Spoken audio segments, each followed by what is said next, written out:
If you've got 5 minutes to spare and need a refresher on the Game of Thrones saga, here's a quick breakdown of everything that happened in Season 5. Then, you can bask in the warm embrace of the Lord of Light. Season 5 opens with Cersei dreaming about a witch's prophecy claiming she'll one day lose everything she holds dear. That prophecy seems to be coming true as Cersei is mourning the deaths of both Tywin and Joffrey and cursing the name of her brother Tyrion. Making matters worse, Cersei is losing influence over her 2 surviving children. Tommen, never the brightest bulb in the Lannister basket, is infatuated with his new bride Margaery, while Myrcella is in Dornish custody, just hating it.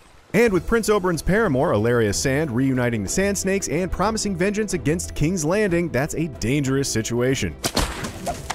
Cersei solves the first problem by sending Jaime and Bronn to Dorne to rescue Myrcella. As for Tommen, she tries to use the rise of a fanatical new religious sect called the Sparrows to her advantage. At first, this works, as Loras is arrested for homosexuality and Margaery for perjury. Unfortunately, Cersei is given a taste of her own medicine when she too is arrested by the Sparrows for all that crazy Lannister incest. After plenty of psychological and physical torture, Cersei finally confesses and is subjected to the Westerosi Walk of Shame. To add insult to injury, Myrcella is released by Prince Doran only to be poisoned to death by the Sand Snakes shortly after. Cersei's one piece of good news is that the twisted Qyburn has managed to turn dying a**hole Gregor the Mountain Clegane into a zombie-like a**hole Nameless Enforcer. Not that things are going so well for most of the other power players of Westeros and Essos. Daenerys deals with a rebellion of her own in the form of masked assassins called the Sons of the Harpy. One attack claims the life of the old but still badass Sir Barristan Selmy and leaves Grey Worm seriously wounded. Tyrion and Varys make their way south to throw their lot in with Dany, only for the disgraced Ser Jorah to kidnap Tyrion in an attempt to win back Dany's favor.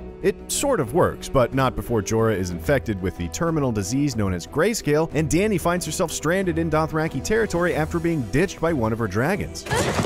Arya makes her way to Braavos and is accepted into the House of Black and White. However, she struggles with the challenge of leaving her past behind and truly becoming no one. And this total jerk is not helping. Ow!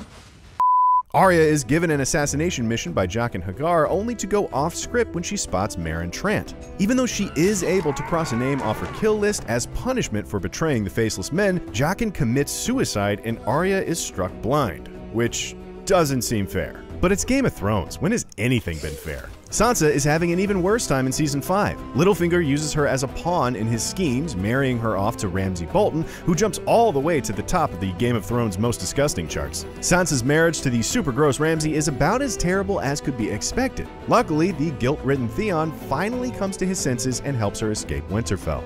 Farther north at the Wall, Jon Snow refuses to join forces with Stannis Baratheon, sacrificing his chance to become Master of Winterfell in favor of being elected Lord Commander of the Night's Watch. Not everyone is thrilled at his promotion, fearing their new leader is too sympathetic to the wildlings. Jon brokers a peace with Tormund Giantsbane and heads north to Hardhome. There, he and his fellow Rangers face a devastating White Walker attack. Battered and defeated, the survivors can only look on as their dead comrades are revived by the triumphant Night King. It is spooky.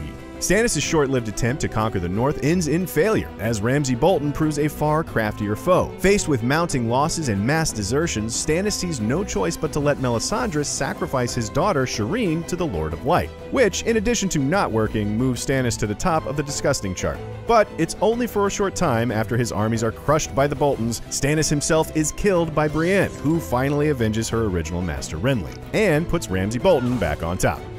Or bottom, depending on how you look at it. That's the chaos the weary Jon Snow comes home to at the end of the season. With Maester Aemon dead and Sam sent away to train to replace him, Jon's list of allies is growing precariously thin. That becomes painfully clear when he's assassinated by his own men, and even more clear when they leave him to bleed out in the cold winter night.